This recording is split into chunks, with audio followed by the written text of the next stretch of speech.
தமிழக சட்டமன்ற பட்ஜெட் கூட்டத்தொடர் பரபரப்பா போய்கிட்டு இருக்குது. வாத பிரதிவாதங்கள்லாம் வலுவா எடுத்து வைக்கப்பட்டுக்கிட்டு இருக்குது. நீங்களும் பார்த்துருப்பீங்க. ஆளுங்கட்சிக்கும் எதிர்கட்சிகளுக்கும் உண்டான சண்டை ஒரு மாதிரி அதிரி உதிரியா போய்கிட்டு இருக்குது. உண்மையில சட்டமன்றம்ங்கிறது எப்பயுமே இப்படித்தான் இருந்திருக்குது. அரசியல் சண்டைகளுக்கு உண்டான களங்கள்லயே ரொம்ப முக்கியமான களம்னு பார்த்தீங்கன்னா அது இந்த சட்டமன்றம் தானே. ஸோ சட்டமன்ற நடவடிக்கைகள் எப்பயுமே இப்படித்தான் இருந்திருக்குது. அதனால பிரயோஜனம் இருக்குதோ இல்லையோ, அவங்க போட்டுக்கிற சண்டையில் அர்த்தம் இருக்குதோ இல்லையோ, அதனால மக்களுக்கு நல்லது நடக்குதோ இல்லையோ, எப்பயுமே சட்டமன்றம்ங்கிறது இப்படிதான். நீண்ட நெடுங்காலமா சட்டமன்ற நடவடிக்கைகளை கவனிச்சுக்கிட்டு வர்ற நமக்கு இதுல எல்லாம் எந்த ஆச்சரியமும் இல்லை. சட்டமன்றம்ங்கிறது எப்பயும் இப்படிதான் இருந்திருக்குது, இப்பயும் இப்படிதான் இருக்குது, இனிமேலும் இது இப்படிதான் இருக்கும்னு வைங்க. இதுல ஆச்சரியப்படத்தக்க விஷயம் என்னன்னா, இந்த கூத்துக்களை எல்லாம் சட்டமன்ற நடவடிக்கைகளை எல்லாம் ஒரு பெருங்கூட்டம் டிவி முன்னாடி உட்காந்து வெறித்தனமா பார்த்துக்கிட்டு இருக்குது. அதுதான் ஆச்சரியத்திலேயே ஆகச்சிறந்த ஆச்சரியம்ங்கிறது. இதுல இருக்கிற இன்னொரு முக்கியமான விஷயம் என்னன்னா, இவங்கெல்லாம் யாருன்னு பார்த்தீங்கன்னா நம்மள பூமர்னு சொன்னவங்க. ஏப்பா என்னப்பா நீங்க பூமர் தனமா சட்டமன்ற நடவடிக்கையில எல்லாம் உட்காந்து பார்த்துக்கிட்டு இருக்கிறீங்க, அதுக்கெல்லாம் கருத்து சொல்லிக்கிட்டு இருக்கிறீங்க, அதுல இது சரி இது தப்புலாம் உட்காந்து விவாதிச்சுக்கிட்டு இருக்கிறீங்க. நீங்க எல்லாம் பூமர்ப்பா. அதையெல்லாம் எவனாவது பார்ப்பானா? அதனால ஏதாவது பலன் இருக்குதா? மக்களுக்கு ஏதாவது நல்லது நடக்க போகுதா? என்ன பூமர் தனமா பண்ணிக்கிட்டு இருக்கிறீங்க அப்படின்னு யாரெல்லாம் கேட்டாங்களோ அவங்க தான், அந்த பெருங்கூட்டம் தான் இப்போ இதை உட்காந்து சினிமா படம் மாதிரியே ஒரு கிரிக்கெட் மேட்ச் மாதிரி உட்காந்து சுவாரஸ்யமா பார்த்துக்கிட்டு இருக்குது. அதுக்கு மார்க்கெல்லாம் போட்டுக்கிட்டு இருக்குது. அந்த சீன்ல அவரு அப்படி பெர்ஃபார்ம் பண்ணாரு, அது சூப்பரா இருந்துச்சு. இந்த சீன்ல இவர் நேக்கா எஸ்கேப் ஆனாரு, அது ஒரு மாதிரி கேவலமா இருந்துச்சுன்னு இதை ஒரு சினிமா மாதிரி உட்காந்து ஒரு பெருங்கூட்டம் விமர்சனம் எல்லாம் பண்ணிக்கிட்டு இருக்குது. இந்த கூட்டம் தான் நம்மளையெல்லாம் பூமர்னு சொன்ன கூட்டம்னு வைங்களேன். ஏன்பா அதையெல்லாம் பார்க்கறதுனால ஏதாவது 10 காசுக்கு பிரயோஜனம் இருக்குதா? இவன் அவனை திருடம்பா, அவன் இவனை திருடம்பா, நீ என்ன கழிச்சாம்பா, நீ என்னத்தை கழிச்சாம்பா, உன்னை விட அயோக்கிய பையன் வேற யாராவது இருக்கிறாங்களான்னு இவன் சொல்லுவான். அவன் அயோக்கிய பையன் இல்லையா, ஆகச்சிறந்த அயோக்கிய பையன்றது நீ தாண்டா அப்படின்னு அவன் சொல்லுவான். இதுதான் அங்க நடக்கும். இதை போய் உக்காந்து பார்த்துக்கிட்டு இருக்கீங்களே, இதனால 10 பைசாவுக்கு பிரயோஜனம் இருக்குதா? நாம உழைச்சாதான்ப்பா நமக்கு சாப்பாடு, நாம வேலைக்கு போனாதான் நமக்கு கஞ்சி, சோத்துக்கும் சாத்துக்கும் அவங்கெல்லாம் தர மாட்டாங்க. அதை பார்க்கறதெல்லாம் கிரிமினல் வேஸ்ட். நம்ம உழைச்சாதான் நமக்கு சோறு, அதால எல்லாம் 10 பைசாவுக்கு பிரயோஜனம் இல்லைன்னு யாரெல்லாம் சொன்னாங்களோ அவங்க எல்லாம் தான் இப்ப இதை உட்காந்து வெறித்தனமா பார்த்துக்கிட்டு இருக்கிறாங்க. ஸோ இப்ப யாரு பூமரு, இதுல இவங்களுக்கெல்லாம் என்ன வருதுன்னா சம்பந்தப்பட்டவங்க தான் சொல்லணும். இப்ப நீங்க வேலைக்கெல்லாம் போக தேவையில்லையா, இப்ப சோத்துக்கு அவங்க காசு கொடுத்துருவாங்களா, என்ன கதை அவங்க தான் சொல்லணும். இதுல ரொம்ப முக்கியமான விஷயம் என்னன்னா, நாம கூட எல்லா நடவடிக்கைகளையும் உட்காந்து பார்த்ததெல்லாம் கிடையாது. சட்டமன்றத்தை நீங்க டெய்லி லைவ்ல உட்காந்து பார்த்துக்கிட்டு இருந்தீங்களா என்ன? நான்லாம் அப்படி செஞ்சதே கிடையாது. ஏதாவது ரொம்ப முக்கியமான விஷயங்கள் வரும்போது, ஏதாவது கான்டெம்பரரி இஷ்யூக்கள் வலுவா இருக்கும்போது, அந்த சமயத்தில் சட்டமன்றம் கூட்டினா அது சம்பந்தமான பேச்சு வந்துச்சுன்னா அப்போ அதை நம்ம கொஞ்சம் கூர்ந்து கவனிப்பான். மற்ற சமயங்கள்ல எல்லாம் ஏதாவது ரொம்ப பரபரப்பான விஷயம் அங்கே நடந்ததுன்னு வெளியில நியூஸ் வந்தாதான் ஓ இப்படி நடந்திருக்குதா அப்படின்னு போய் பார்ப்போம். எல்லாத்தையும் எல்லாம் நாமளே பார்த்தது கிடையாது.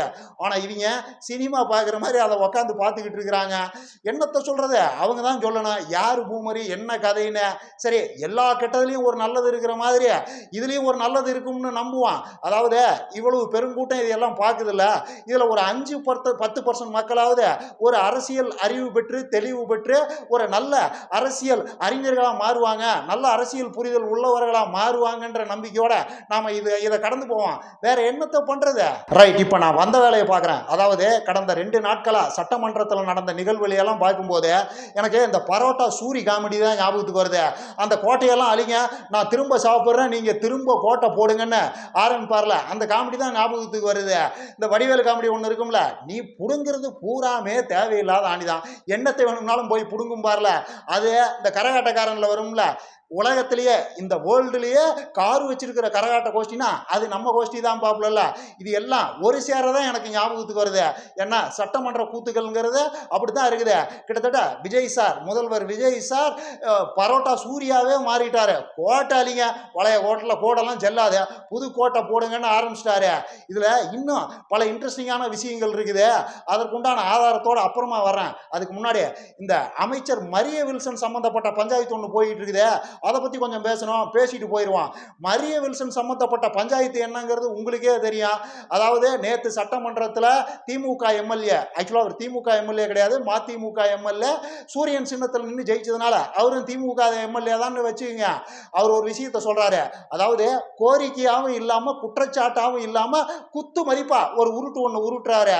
மரிய வில்சன் சாருக்கு அவ்வளவா தமிழ் வரல, அவருக்கு ஆங்கில புலமை நல்லா இருக்கும்னு நான் நினைக்கிறேன். இருந்தாலும் தமிழ் பற்றாளங்கிற முறையில் அவர் இன்னும் தமிழ் நல்லா பேசினா நல்லா இருக்கும்னு நான் நினைக்கிறேன்.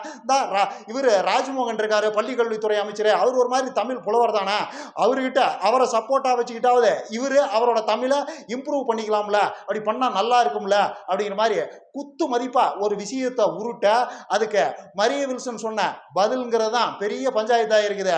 அதாவது இதுக்கு அவர் பதிலடி கொடுக்கணும்னு நினைச்சிருந்தா, மரிய வில்சன் திமுகவுக்கு பதிலடி கொடுக்கணும்னு நினைச்சிருந்தா இந்த விஷயத்தை வேற மாதிரி ஹேண்டில் பண்ணிட்டு போயிருக்கலாம். ஏங்க திமுக காரங்க மட்டும் எல்லாரும் ரொம்ப நல்லா தமிழ் பேசுறீங்களா, ரொம்ப யோகியமாக்குனீங்க.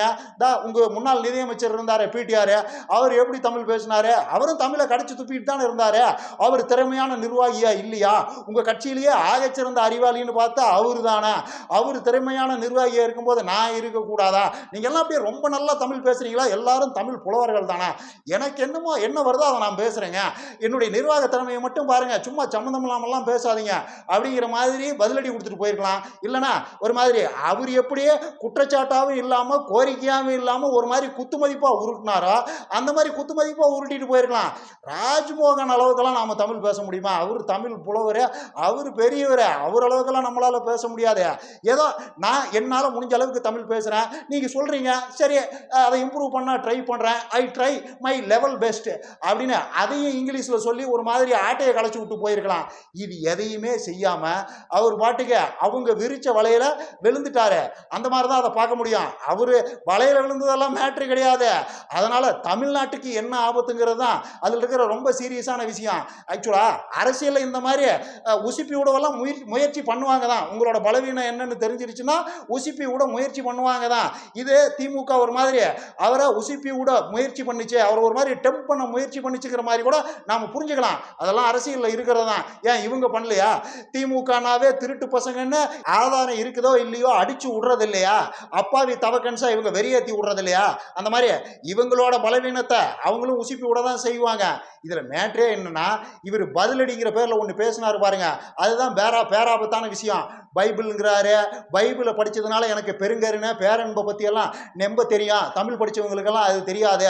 எவ்வளவு தமிழ்ல புலமை வாய்ந்தவங்களா இருந்தாலும் அவங்களுக்கெல்லாம் அதுல கணிசமான ஆட்களுக்கு அதெல்லாம் புரியாது. நான்லாம் பைபிளை வாழ்க்கையா கொண்டு வாழ்றவன், நான் வேற மாதிரி ஆளாக்கேன். நீங்க கத்துனீங்கன்னா நானும் கத்துவேன், நீங்க கம்பு சுத்துனீங்கன்னா நானும் கம்பு சுத்துவேன், நீங்க கண்டபடி திட்டினீங்கன்னா நானும் கண்டபடி திட்டுவேன், நான் வேற மாதிரி ஆளாக்கேன், ரொம்ப மோசமானவன், என்கிட்ட வச்சுக்கிட்டீங்க வேற மாதிரி ஆயிரும் பார்த்துக்கங்கன்னு ஒரு மாதிரி பதில் சொல்றாரு. இதுல பைபிள், பெருங்கருணை, பேரன்பு இதெல்லாம் எங்கிருந்து வருதுன்னு யாருக்கும் தெரியல. ஏன்னா அவரோட பேச்சை அவ்வளவு ஆபத்தா புரிஞ்சுக்கிறதுக்கு உண்டான அத்தனை வாய்ப்புகளும் இருக்குது. அவர் அப்புறம் விளக்கம் கூட சொல்லலாம், நான் அந்த அர்த்தத்தில் சொல்ல இந்த அர்த்தத்தில் தான் சொன்னேன்னு அவர் என்னத்தை வேணும்னாலும் சொல்லலாம். ஆனால் அதெல்லாம் பேச தெரிஞ்சா பேசணும், இல்லைன்னா கம்முன்னு இருக்கணும். எங்கிருந்து இது பைபிள், பேரன்பு, பெருங்கருணை எல்லாம் இங்கே வருதுன்னு எனக்கு புரியல. இதுக்கு தான் நம்ம தொடர்ச்சியாக சொல்கிறோம், மதத்தை வீட்டில் வச்சுட்டு வந்துடணுங்கிறத. உங்களுக்கு மத நம்பிக்கை இருந்து, உங்களுக்கு கடவுள் நம்பிக்கை இருந்து நீங்கள் மதம் சொல்கிறபடி அப்படியே பற்றி ஒழுகிறவங்களா இருந்தாலும் அதெல்லாம் உங்கள் வீட்டோட இருந்தால் தான் உங்களுக்கு நல்லது, மற்றவங்களுக்கும் நல்லது. இப்போ என்ன சொல்ல வர்றீங்க? இது எப்படி வேணும்னாலும் புரிஞ்சுக்கலாம். அதாவது பைபிளை பற்றி தெரியாதவங்களுக்கும் பைபிளை படிக்காதவங்களுக்கும் பெருங்கருணை, பேரன்பு, அன்பு, பாசம், நேசம்னா என்னன்னே தெரியாதா? என்னத்தை சொல்ல வர்றீங்க? கிறிஸ்துவர்கள் நான் பிறவி கிறிஸ்துவன், நான் அப்படி தான் இருப்பேன், நான் அப்படி தான் தமிழ் பேசுவேன்றாப்புல. அது எப்படி கிறிஸ்துவர்கள்னாவே, தமிழ்நாட்டில் இருக்கிற கிறிஸ்துவர்கள்னாவே தமிழை ஒரு மாதிரி குத்துமதிப்பாக தான் பேசுவாங்களா? அவங்களுக்கு ஃப்ளூயண்டா தமிழ் பேசவெல்லாம் வராதா? அவங்களுக்கு இந்த தமிழ் மேல ஈடுபாடெல்லாம் இருக்காதா? இல்ல தமிழ் மொழியை அப்படிதான் பேசணுங்கிற எண்ணத்தோடய அத்தனை கிறிஸ்துவர்களும் இருக்கிறாங்களா அப்படின்னு சொல்ல வர்றீங்களா? என்ன கணக்கு? அதனாலதான் நம்ம எப்பயும் சொல்றோம், மதம்ங்கிறது அரசியலுக்குள்ள கலக்கக்கூடாது, மதம் லாபம்ங்கிறது தனிப்பட்ட நம்பிக்கையா தனிப்பட்ட விருப்பமா இருக்கிற வரைக்கும் தான் அது அவங்களுக்கும் நல்லது, அடுத்தவங்களுக்கும் நல்லது. இப்படி சட்டமன்ற வரைக்கும் அது வந்துச்சுன்னா அது நல்லது இல்லைங்கிறதுனால நாம அதான் திரும்ப திரும்ப சொல்ற விஷயம். இது ஏதோ இவரோட கன்னி பேச்சுங்கிறதுனால அந்த பக்கம் சங்கி கும்பலும் கண்டன அறிக்கையை விட்டுட்டு கம்முன்னு அடங்கிச்சு. இதுவே அடுத்தடுத்து இந்த மாதிரி தொடர்ந்ததுன்னா சங்கிகள் வேற மாதிரி பண்ணுவாங்க. அது அவருக்கும் நல்லது கிடையாது, தமிழ்நாட்டுக்கும் நல்லது கிடையாது, யாருக்கும் நல்லது கிடையாது. அதனால சார் மரிய வில்சன் சார், இனிமேலாவது இந்த மாதிரி பேச்சுக்களை அவாய்ட் பண்ணுங்க. இது யாருக்கும் நல்லது கிடையாது. நீங்க சொல்றதை எப்படி வேணும்னாலும் புரிஞ்சுக்கிறதுக்கு வாய்ப்பு இருக்குது. உங்களுக்கு தெளிவா பேச தெரிஞ்சா பேசுங்க, தெளிவா ஒரு மேட்டரை கன்வே பண்ண தெரிஞ்சா கன்வே பண்ணுங்க. இல்லைன்னா அப்புறம் விட்டுட்டு போயிருங்க, கம்முன்னு விட்டுருங்க, அவ்வளோதான். இப்போ நீங்களே சொல்றீங்கல்ல, நான் எனக்கு அஃபென்ஸும் ஆட தெரியும், டிஃபென்ஸும் ஆட தெரியும், எப்படி வேணாலும் ஆடுவேன், நீங்கள் எப்படி பால் போடுறீங்களோ அதுக்கேற்ற மாதிரி நான் அடிப்பேன் அப்படின்லாம் உருட்டுறீங்கல்ல, இதெல்லாம் சுத்தமான உருட்டு. உண்மையில் அஃபென்ஸு டிஃபென்ஸு ரெண்டும் திருத்தமாக ஆட தெரிஞ்ச யாரும், இதையெல்லாம் திருத்தமாக எக்ஸிக்யூட் பண்ண தெரிஞ்ச எந்த அரசியல்வாதியும் எனக்கு அஃபென்ஸும் ஆட தெரியும் டிஃபென்ஸும் ஆட தெரியும்லாம் வெளியில் சொல்லிக்கிட்டு இருக்க மாட்டான். உண்மையில் யாருக்கு இதெல்லாம் எதுவுமே தெரியாதோ, யார் ரொம்ப பலவீனமான ஆளோ அவங்க தான் இப்படி வடிவேலு மாதிரி உரிமிக்கிட்டு இருப்பாங்க.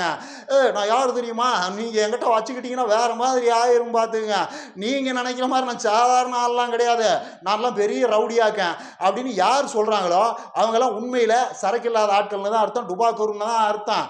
ஒரு மாதிரி பயத்தை வெளிக்காட்டிக்காம இந்த மாதிரி உருட்டுறாங்கன்னு அர்த்தம். ஒன்று தெரிஞ்சுக்க, நீங்கள் 2020 மேட்ச் மாதிரியே எல்லா பாலையும் அடிக்கணும்னு முயற்சி பண்ணுறீங்க, அஃபென்ஸு டிஃபென்ஸுங்கிறீங்கல்ல, அதெல்லாம் ஒரு பக்கம் இருக்கட்டும். அரசியலுங்கிறது 2020 மேட்ச் கிடையாது. எல்லா பாலையும்லாம் அடிக்க தேவையில்லை, பல பாலை ஆடவே தேவையில்லை, விட்டுருணும். உள்ள ஸ்டெம்புக்கு வர்ற பாலை மட்டும் டொக்கு வச்சிங்கன்னா போதும், அதை மட்டும் தடுத்து நிறுத்தினீங்கன்னா போதும். வெளியே போகிற பால்லாம் அப்படியே போயிட்டு போகுது, விட்டுருங்க. ஏன்னா திரும்பவும் சொல்கிறேன், அரசியலுங்கிறது டெஸ்ட் மேட்ச் மாதிரியே 5 வருஷம் நின்று விளையாட வேண்டிய விளையாட்டு, அதில் பல பால்களை ஆடாமல் விடுறது தான் உங்களுக்கும் உங்களை சுற்றி இருக்கிறவங்களுக்கும் நன்மை பயக்கம். இதையெல்லாம் புரிஞ்சுக்கிட்டு நடந்துக்கிட்டீங்கன்னா எல்லாத்துக்கும் நல்லது. திரும்பவும் சொல்கிறேன், நீங்கள் இப்படி தொட்டதுக்கெல்லாம் டெம்ட் ஆகுறீங்க, நீங்கள் உங்களை உசிப்பி விடுறது ஈஸின்னு எதிர்கட்சிக்காரங்கெல்லாம் முடிவு பண்ணிட்டாங்கன்னா இத்தோட நிறுத்த மாட்டாங்க, உங்களை தொடர்ச்சியாக டென்ஷன் பண்ணிக்கிட்டு தான் இருப்பாங்க. நீங்கள் தான் காட்டிட்டீங்களே ரொம்ப பலவீனமானவர்னு, அதுதான் நான் யார் தெரியுமா அப்படின்னு பேசுகிறவங்க எல்லாம் மேக்சிமம் வீக்கான விக்கெட்டாக தான் இருப்பாங்க. அதனால பார்த்து நடந்துங்க. ஏற்கனவே நிர்வாக ரீதியாக நீங்கள் வீக்கான விக்கெட்டுங்கிற மாதிரி தான் வெகுஜன மக்கள் நினைக்க ஆரம்பிச்சிருக்கிறாங்க. ஏன்னா பட்ஜெட்னு ஒன்று போட்டிங்க, அதுக்கப்புறம் ப்ரெஸ் மீட்னு ஒன்று வச்சிங்கல்ல, அதுக்கு வந்தீங்களா?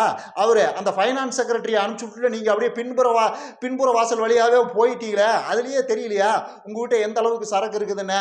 ஸோ உங்கள் நிர்வாகத்திறனும் ஒரு மாதிரி கேள்விக்குள்ளாயிருக்குது.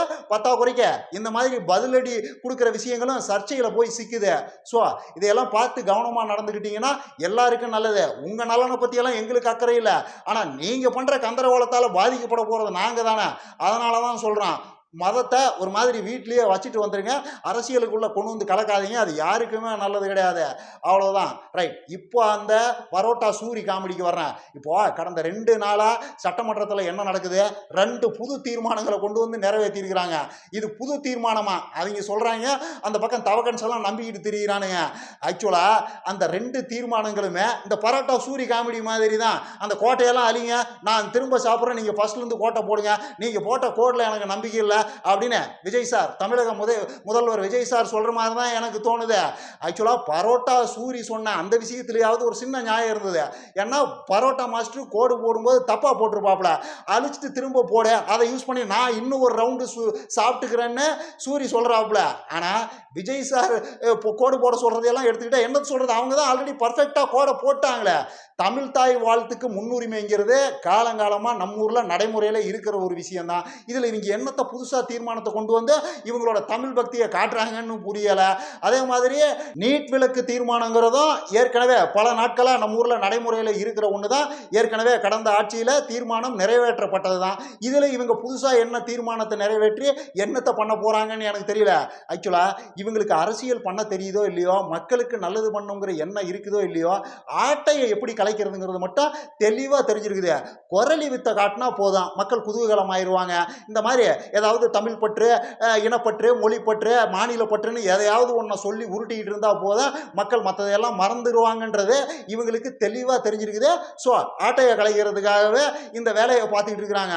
என்னத்தை சொல்றது, இந்த தமிழ் தாய் வாழ்த்தை முதல்ல போடுறதுங்கிறது காலங்காலமாக நம்ம ஊரில் நடைமுறையில் இருக்கிற ஒரு விஷயம் தானே. 50 வருஷமாக இருக்குது. அதில் இவங்க என்னத்தை புது தீர்மானத்தை போட்டு அதில் புதுசாக புதுமையை புகுத்தி புடுங்கி நட போகிறாங்கன்னு எனக்கு புரியலை.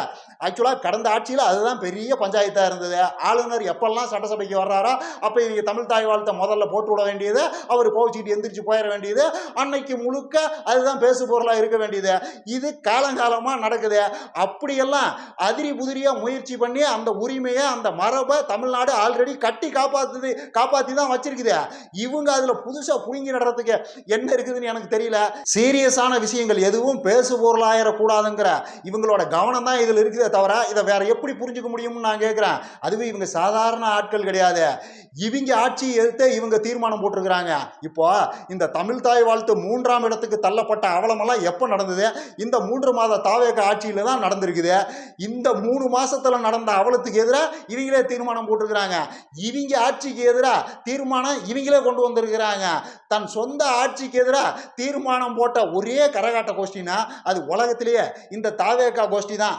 ஆளும் அரசாங்கத்துக்கு எதிராக ஆளுங்கட்சியே தீர்மானம் போடுதுங்கிற அவலம்லாம் வேற எங்க நடக்கும்? உலகத்தில் வேற எங்கேயாவது நடக்க முடியுமா? இவங்க ஆட்சியில் தான் நடக்கும். அவ்வளோதான். மற்றபடி இதுலேயும் ஒரு நல்லது இருக்குது. அதாவது நான் ஏற்கனவே பட்ஜெட் பற்றி பேசும்போது கூட சொன்னேன், நாம் போகிற போக்கில் இதில் ஒன்றும் இல்லைன்னு விமர்சிச்சுட்டு போயிடலாம். ஆனால் அதை அப்படி சொல்லக்கூடாது. ஏன்னா இவங்க இந்த ஏற்கனவே இருக்கிற ஸ்கீமையெல்லாம் தூக்கி எறிங்க, இதெல்லாம் நான்சென்ஸு, நான் புதுசாக கோடு போடுறேன், புதுசாக ஜீரோலேருந்து ஆரம்பிக்கிறேன், வேறு மாதிரி பண்ணி காட்டுறேன் பாரு அப்படின்னு ஏற்கனவே இருக்கிற நல்ல ஸ்கீமையெல்லாம் தூக்கி குப்பையில் எறியாமல் அதுக்கு வேறு பேர் கொடுத்து அதையே திரும்பவும் நடைமுறையிலேயே வச்சிருக்கிறாங்களே, அதுவே என்னை பொறுத்த வரைக்கும் இவங்க தமிழ்நாட்டுக்கு பண்ணின பெரிய நல்லதுங்கிற மாதிரி ஒரு விஷயத்தை சொல்லியிருந்தேன். இந்த விஷயத்தையும் நான் அந்த மாதிரி தான் பார்க்குறேன். கெட்டத்தில் ஒரு நல்லது. சரி, தமிழ்நாட்டோட அரசியல் அடிப்படைன்னு சில விஷயங்கள் இருக்குது. இந்த நீட் எதிர்ப்பு, தமிழ் தாய் வாழ்த்து, இந்த மாதிரியான அரசியல் அடிப்படைகளிலிருந்து இவங்க விலகி போகாமல் இங்கனக்குள்ளேயே இருந்து உருட்டிக்கிட்டு இருக்கிறாங்களே, அது வரைக்கும் சந்தோஷம்ட்டு போக வேண்டியதான். வேற என்னத்தை செய்யறது? வேறெல்லாம் இவங்ககிட்ட எதிர்பார்க்கறதுக்கு என்ன இருக்குதுங்கிறேன். இன்னும் நிறைய பேசலாம். லைக் பண்ணுங்க, ஷேர் பண்ணுங்க, கமெண்ட் பண்ணுங்க, மறக்காம சப்ஸ்கிரைப் பண்ணிருங்க.